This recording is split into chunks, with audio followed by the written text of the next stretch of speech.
راولپنڈی میں بارش کے دوران دیوار گرنے سے 12 افراد جان بحق۔ کراچی کے علاقے کرنگی میں برف خانے سے ایمونیا گیس پھیلنے سے متعدد افراد متاثر۔ خیبر پختونخوا اور بلوچستان میں سیکورٹی فورسز پر حملے، متعدد سیکورٹی اہلکار ہلاک۔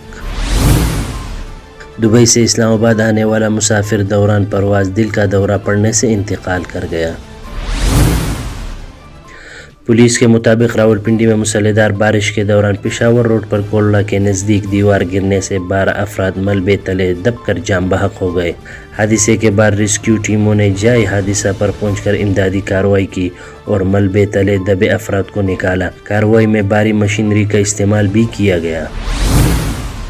تفصیلات کے مطابق کراچی کے علاقے کرنگی نمبر 4 زمان ٹاؤن میں برف خانے سے پھیلنے والی ایمونیا گیس کے باعث متعدد افراد متاثر ہوئے ہیں۔ اس حوالے سے انہی شاہد نے بتایا کہ گیس پھیلنے کی وجہ سے علاقے میں کئی بچے بے ہوش ہو گئے ہیں۔ علاقہ مکینوں کا دعویٰ ہے کہ گیس لیکیج سے آدھے سے زیادہ علاقہ متاثر ہوا۔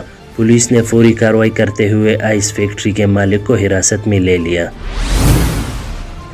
تفصیلات کے مطابق خیبر پختونخوا میں قانون نافذ کرنے والے اداروں پر 5 مختلف حملے ہوئے، جن میں کم از کم 6 اہلکار ہلاک اور 2 زخمی ہوئے ہیں۔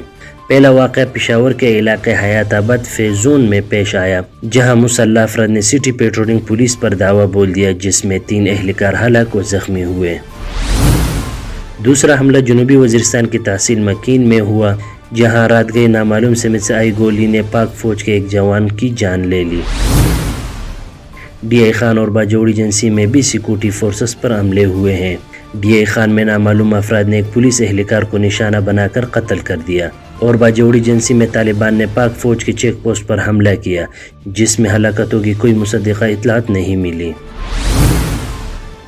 دوسری جانب صوبہ بلوچستان کے علاقے پشین میں نامعلوم ملزمان نے لیویس تانے پر ہینڈ گرنیڈ کے ذریعے حملہ کیا، جس میں 2 جوان ہلاک اور 1 زخمی ہوا۔ مذکورہ تمام حملوں کی ذمہ داری ٹی ٹی پی کے ترجمان محمد خراسانی نے قبول کی ہے۔ دبئی سے اسلام آباد آنے والی پرواز میں مسافر کو دل کا دورہ پڑا۔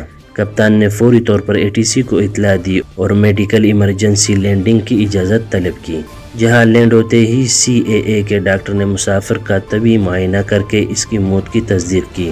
سی اے اے حکام نے کہا کہ ملک جان پی آئی اے کے ذریعے دبئی سے اسلام آباد آ رہا تھا۔ 34 سالہ مسافر کا تعلق ایپٹ آباد سے تھا، تاہم لاش ورثاء کے حوالے کر دی گئی۔